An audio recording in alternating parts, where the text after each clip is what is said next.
Assalamualaikum warahmatullahi wabarakatuh. Salam Om Swastiastu, Namo Buddhaya, salam sejahtera bagi kita semua. Halo Sobat Tani Milenial. Bertemu kembali dengan kami, aku Visiana, aku Meika, aku Unzil, dan aku Tasya. Pada video kali ini, kelompok kami akan membahas analisis tentang komoditas kedelai di Indonesia. Simak videonya sampai akhir ya. Mari kita ulas sedikit tentang komoditas kedelai. Siapa sih yang tidak tahu tentang komoditas yang satu ini? Salah satu jenis polong-polongan yang identik menjadi bahan dasar makanan rakyat di Indonesia. Apalagi kalau bukan tempe, tahu, dan susu kedelai. Tentang komoditas kedelai itu sendiri. Kedelai adalah tumbuhan serbaguna yang memiliki akar dengan bindel pengikat nitrogen bebas, sehingga memiliki kadar protein yang tinggi. Berikut adalah beberapa karakteristik atau ciri-ciri dari kedelai. Kedelai adalah tanaman jenis polong-polongan yang menjadi bahan dasar banyak makanan dari Asia Timur seperti susu, kecap, tahu, dan tempe. Kedelai memiliki polong yang berbulu dan berwarna kuning kecoklatan atau abu-abu. Dan setiap polong terdiri dari 1-4 biji yang berwarna putih, kehijauan, atau kecoklatan. Kedelai sendiri merupakan sumber utama protein nabati dan minyak nabati dunia. Dan penghasil kedelai utama dunia adalah Amerika Serikat. Meskipun kedelai praktis baru dibudidayakan masyarakat di luar Asia setelah 1910. Kedelai adalah tumbuhan yang selalu peka terhadap pencahayaan, dan dalam pencahayaan agak rendah batangnya akan mengalami pertumbuhan memanjang, sehingga berwujud seperti tanaman merambat. Nah, dalam pembuatan tempe kedelai sendiri pasti membutuhkan beberapa alat dalam proses pembuatannya kan. Alat-alat ini terdiri dari kenceng, tungku, panci, saringan, dan masih banyak lagi.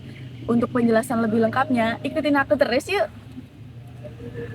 Nah, jadi ini merupakan contoh kedelai baik yang akan digunakan untuk membuat tempe. Peralatannya meliputi yang pertama yaitu kenceng. Alat ini berfungsi sebagai tempat untuk merendam kedelai yang akan dibuat tempe. Kemudian yang kedua saringan.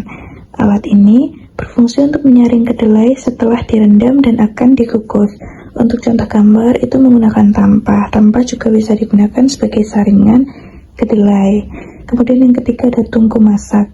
Alat ini berfungsi sebagai tempat perapian yang digunakan untuk merebus dan mengukus kedelai. Alat ini terbuat dari susunan batu bata dengan ditambah semen, pasir, dan bahan bangunan lainnya. Berbentuk seperti gundukan dengan 4 lubang, 1 lubang menghadap ke samping sebagai tempat memasukkan kayu bakar, 3 lubang menghadap ke atas sebagai tempat memasak. Kemudian yang keempat ada panci. Alat ini berfungsi untuk merebus kedelai. Selanjutnya ada tumbu. Alat ini digunakan untuk mencuci kedelai yang sudah direbus serta tempat untuk memecah kedelai. Pemecahan kedelai masih menggunakan cara tradisional, yaitu dengan menggunakan kaki kemudian diinjak-injak. Tumbu ini terbuat dari anyaman bambu seperti besek tetapi dalam ukuran besar. Selanjutnya ada jembangan atau kubah. Alat ini berfungsi untuk merendam kedelai setelah direbus dan dipecah selama 1 malam. Kemudian ada dandang. Dandang berfungsi untuk mengukus kedelai yang sudah direndam selama 1 malam. Dandang ini terbuat dari tembaga. Kukusan. Kukusan berfungsi sebagai tempat meletakkan kedelai sewaktu dikukus. Kukusan ini terbuat dari anyaman bambu dan berbentuk kerucut. Selanjutnya ada tenggok. Tenggok ini digunakan untuk mendinginkan kedelai yang telah dikukus dan sebagai tempat peragian. Yang terakhir ada baskom. Baskom ini berfungsi sebagai tempat kedelai yang sudah diberi ragi dan siap untuk dibungkus. Oke teman-teman, selanjutnya kita akan membahas produksi kedelai menjadi tempe. Mari kita simak video berikut ini. Proses produksi tempe. Kedelai yang akan dibuat tempe direndam dalam kenceng selama 2-3 jam atau sampai kedelai membesar dari ukuran semula. Kedelai yang sudah direndam kemudian direbus sampai matang dan kulit kedelai bisa dikupas dengan mudah. Meletakkan kedelai yang sudah direbus ke dalam tumbu, kemudian diinjak-injak sampai kedelainya pecah dan semua kulitnya terkelupas. Setelah itu, kedelai dicuci sampai bersih dan kotorannya.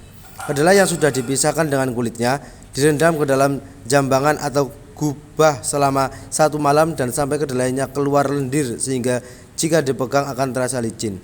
Kedelai yang sudah cawar kemudian dicuci sampai bersih agar tempe tidak membusuk.